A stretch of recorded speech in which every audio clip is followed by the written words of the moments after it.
Hey, welcome back. Today we're going to unpack a term that, let's be honest, sounds pretty alarming: a swollen heart. We're going to get into what that really means, figure out what's behind it, and most importantly, talk about what happens next. So, picture this. You've just left the doctor's office. Maybe you had a chest x-ray for a totally different reason, and then they drop this phrase on you. It's a surprisingly common situation, and yeah, it can definitely make your heart skip a beat. But what does it actually mean? Let's clear that up right now. All right, so the official medical term is cardiomegaly. It's pretty simple: cardio for heart and mega for big. But here is the absolute first thing you need to get. It is not a disease. It's an observation, you know? It's a clue on an x-ray that tells doctors, okay, we need to take a closer look here. So how can they tell this from just a simple x-ray? Well, doctors use this really quick visual guide called the 50% rule. They basically look at the shadow your heart makes on the film, and they compare its width to the entire width of your chest. In a typical, healthy x-ray, that heart shadow is going to take up less than half of that space.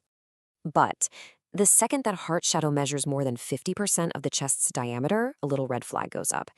That right there is the technical cutoff for being called cardiomegaly. It's a very clear sign that something is causing the heart to be bigger than it ought to be. Here's probably the best way to think about it. A swollen heart is kind of like a headache. A headache isn't the actual illness, right? It's a symptom. The real problem could be anything from stress to not drinking enough water. It's the same idea here. Cardiomegaly is the symptom. The real detective work for your doctor starts now, finding out what's causing it.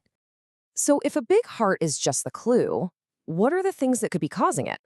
Well, usually the heart gets bigger because it's been under some kind of stress for a long time. It's working too hard. And here's a look at the usual suspects. As you can see, it's a pretty varied list. It covers everything from the heart's plumbing to its electrical system, even problems a person was born with.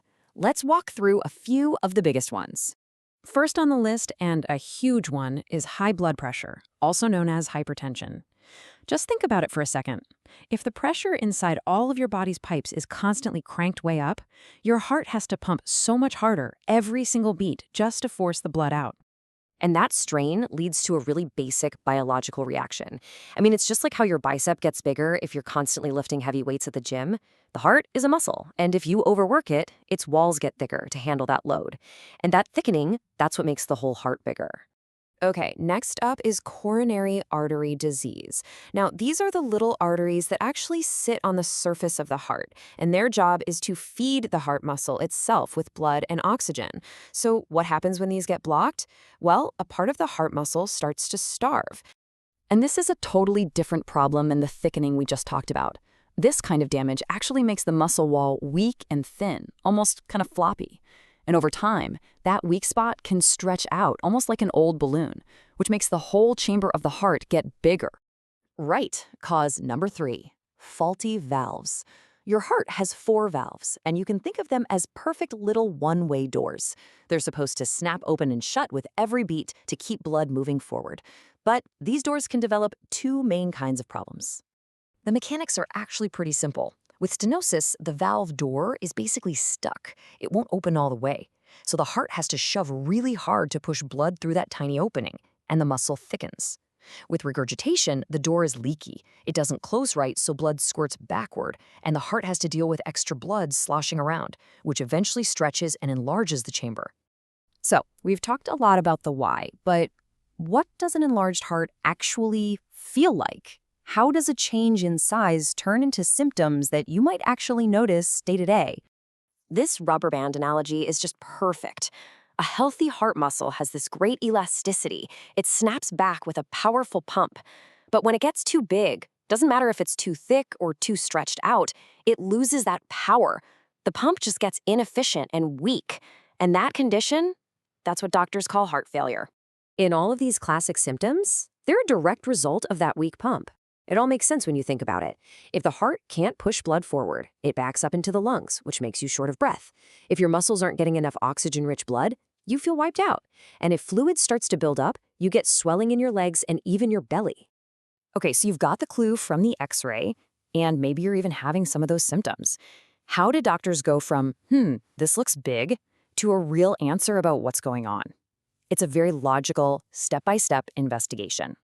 The journey to a diagnosis usually follows this path. You start with the X-ray. That's clue number one. Then, an EKG checks the heart's electrical wiring, which can show if the muscle is strained or damaged. But the real game changer is step number three. The echocardiogram, or just echo, is basically an ultrasound for your heart. This is the test that solves the mystery.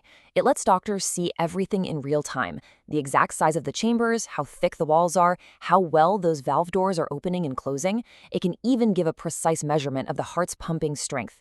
This is what turns the what into the why. And this brings us to what is really the most empowering part of this whole story, the treatment. Because once doctors know the cause, the plan becomes incredibly specific.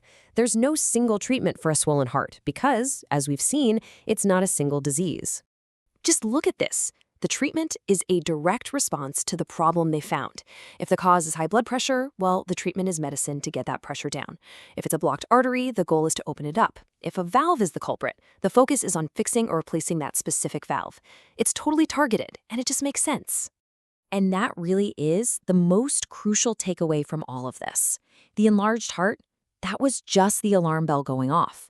The real job is to find the source of the fire and put that out. By treating the underlying cause, you relieve the stress on the heart, and in a lot of cases, its function can actually get much better. So we'll leave you with this to think about. Just knowing that a finding like a swollen heart is the start of an investigation, not the end of the story, is incredibly powerful. It changes you from being a passive patient to an active partner in your own healthcare, focused on asking why and finding the root cause. Thanks for joining us today.